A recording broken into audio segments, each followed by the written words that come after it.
Elías llevaba 42 años custodiando la biblioteca prohibida cuando una mujer atravesó las protecciones que nadie había logrado cruzar en 3 siglos y entró sin hacer ruido, con pasos que parecían no tocar el suelo de piedra. Y lo primero que pensó no fue cómo había logrado entrar, sino por qué sus ojos tenían ese brillo desesperado que solo viene de haber perdido algo irreparable. La biblioteca prohibida no existía en ningún mapa, porque ocupaba un espacio que no era exactamente espacio, una grieta entre lo que es y lo que podría ser, y contenía exactamente 743 libros, ni uno más ni uno menos, cada uno encuadernado en materiales imposibles, piel de criatura que nunca existió, papel tejido con luz solidificada, tinta hecha de momentos congelados, y cada uno con el poder de reescribir la realidad al ser leído en voz alta.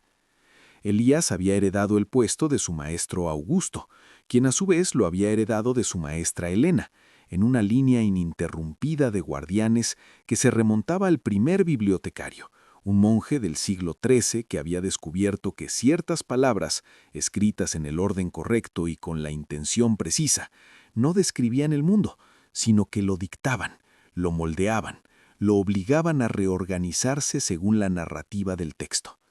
El primero de esos libros había sido descubierto por accidente. Un copista medieval que trabajaba en las márgenes de un texto religioso había escrito una nota sobre cómo desearía que la peste que asolaba su pueblo desapareciera, y al leerla en voz alta al día siguiente, la peste simplemente dejó de existir, no porque los enfermos sanaran, sino porque nunca había habido peste. La realidad se había reescrito para acomodar las palabras del libro, y el copista tuvo que vivir el resto de su vida con el conocimiento de que había salvado a su pueblo, pero también había eliminado a todos los que ya habían muerto, borrándolos no solo del presente, sino del pasado mismo, como si nunca hubieran nacido. La mujer que estaba frente a Elías ahora se llamaba Carmen Vega. Lo supo sin que ella se presentara, porque los guardianes desarrollaban cierta sensibilidad para leer las historias escritas en las personas, y la historia de Carmen estaba tatuada en cada línea de tensión de su rostro. Había perdido a su hija de 8 años en un accidente de coche 3 meses atrás, había encontrado referencias a la biblioteca en los diarios de su bisabuelo, quien había sido asistente de un guardián en los años 30, y había dedicado cada segundo desde entonces a descifrar las protecciones y localizar la entrada, porque si existían libros que podían cambiar la realidad, entonces existía la posibilidad de traer de vuelta a su hija. Elías suspiró con el cansancio de quien ha tenido esta conversación cientos de veces en su mente, porque aunque nadie había entrado en 3 siglos, todos los guardianes sabían que eventualmente llegaría alguien como Carmen, alguien con una pérdida tan devastadora que estaría dispuesta a romper cualquier regla, cruzar cualquier límite, pagar cualquier precio. Le ofreció té, una costumbre absurda dadas las circunstancias, pero los rituales ayudaban a mantener la cordura en un trabajo donde la cordura era un bien escaso, y comenzó a explicarle lo que los libros realmente hacían, no las leyendas románticas, sino la verdad brutal que los guardianes conocían demasiado bien. Los 743 libros de la biblioteca prohibida no eran simples objetos mágicos que concedían deseos, eran entidades casi vivas que reescribían la realidad siguiendo sus propias lógicas narrativas. Y el problema con las narrativas era que necesitaban coherencia, causalidad, consecuencias. Si Carmen leyera el libro que podría traer de vuelta a su hija, y sí, ese libro existía, Elías lo había visto, un tomo delgado encuadernado en terciopelo azul medianoche que se titulaba La restauración de lo perdido, la realidad se reorganizaría para hacer que su hija nunca hubiera muerto, pero tendría que encontrar una forma narrativamente coherente de hacerlo. Y esa coherencia siempre tenía un costo. Quizás otra persona moriría en su lugar, alguien que Carmen amaba tanto como a su hija. Quizás su hija viviría, pero Carmen perdería todos los recuerdos de ella, haciendo la salvación tan vacía como la pérdida. Quizás el accidente nunca ocurriría, pero algo peor tomaría su lugar años después. Los libros no eran crueles intencionalmente, simplemente operaban bajo las leyes de la narrativa, y toda buena narrativa requería balance, consecuencia, un precio por cada cambio. Elías le mostró los registros, tomos polvorientos donde guardianes anteriores habían documentado cada vez que alguien había logrado entrar y leer uno de los libros, y las historias allí eran monumentos al arrepentimiento. El rey que trajo de vuelta a su esposa muerta solo para verla envejecer y morir en cuestión de días, comprimiendo décadas perdidas en una semana agónica. La madre que salvó a su hijo de ahogarse, pero perdió la capacidad de reconocerlo, mirándolo cada día como a un extraño amable. El general que borró una guerra, pero condenó a su nación a una paz tan estéril que la sociedad colapsó por falta de propósito. Elías escuchó todo esto con una expresión que no cambiaba, y cuando Elías terminó, ella simplemente dijo, «No me importa el costo». Y Elías reconoció en esas palabras el mismo error que todos los anteriores habían cometido, la arrogancia de creer que uno puede controlar las consecuencias, que el amor es suficiente para mitigar el daño, que el fin justifica cualquier medio. Intentó detenerla, por supuesto, pero Carmen había estudiado demasiado bien, había venido preparada con contraprotecciones y símbolos de anulación, y cuando Elías trató de bloquearle físicamente el paso, ella lo inmovilizó con una palabra de poder que solo los antiguos asistentes de guardianes conocían, evidencia de que su bisabuelo había dejado más que diarios, había dejado claves y secretos que nunca debieron salir de la biblioteca. Carmen encontró la restauración de lo perdido con la precisión de quien ya sabía exactamente dónde buscar, otra cosa que su bisabuelo debió haberle transmitido.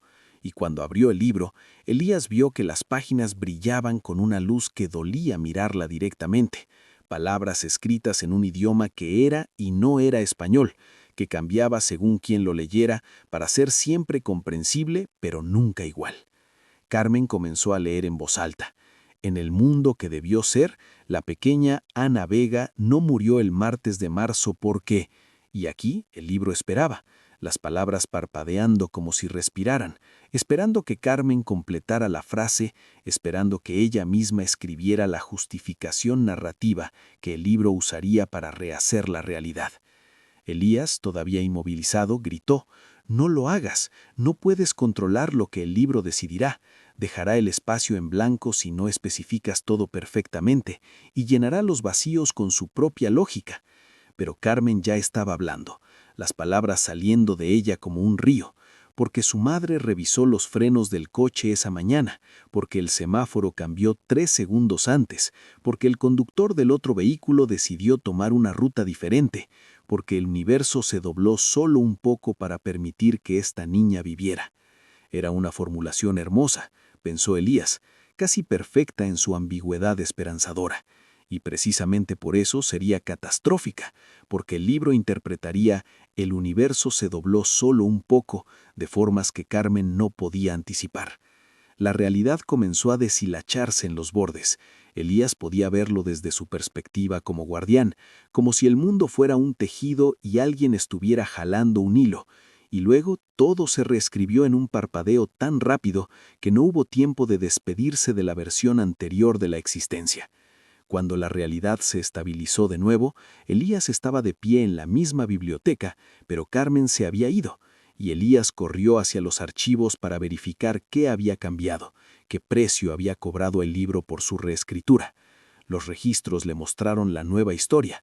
Ana Vega había sobrevivido al accidente. Sí, Carmen había tenido éxito en eso, pero para hacer que el universo se doblara solo un poco, el libro había tomado la interpretación más eficiente y cruel posible. Había hecho que Carmen nunca hubiera tenido a Ana en primer lugar. Había reescrito la historia para que Carmen fuera estéril desde joven, eliminando no solo el accidente, sino toda la relación madre-hija que Carmen estaba tratando de salvar. En esta nueva realidad, Ana Vega había nacido de padres diferentes, vivía en una ciudad diferente, era una niña completamente distinta que por casualidad tenía el mismo nombre, y Carmen existía en algún lugar del mundo, sin hijos, sin el accidente, sin los recuerdos de la pérdida, pero también sin ningún recuerdo de por qué había un vacío en su corazón que no podía explicar. Elías sintió la náusea familiar que venía de ser el único que recordaba ambas versiones de la realidad, Los guardianes estaban protegidos de las reescrituras, condenados a ser testigos de todas las versiones que habían existido, y se preguntó si Carmen era más feliz ahora, si la ignorancia de lo que había perdido era mejor que el dolor agudo de saberlo. Sabía la respuesta, por supuesto. El libro no se preocupaba de la felicidad, sino solo de la coherencia narrativa, y la narrativa más coherente era aquella donde el problema nunca había existido, donde no había tragedia que sanar porque nunca había habido nada que se pudiera perder. Elías actualizó los registros con mano temblorosa, añadiendo la historia de Carmen a las 742 tragedias que la biblioteca había presenciado. Y mientras escribía, se preguntaba, como se preguntaba cada noche antes de dormir, si los guardianes eran realmente protectores de la realidad o simplemente testigos impotentes de su constante destrucción y reconstrucción.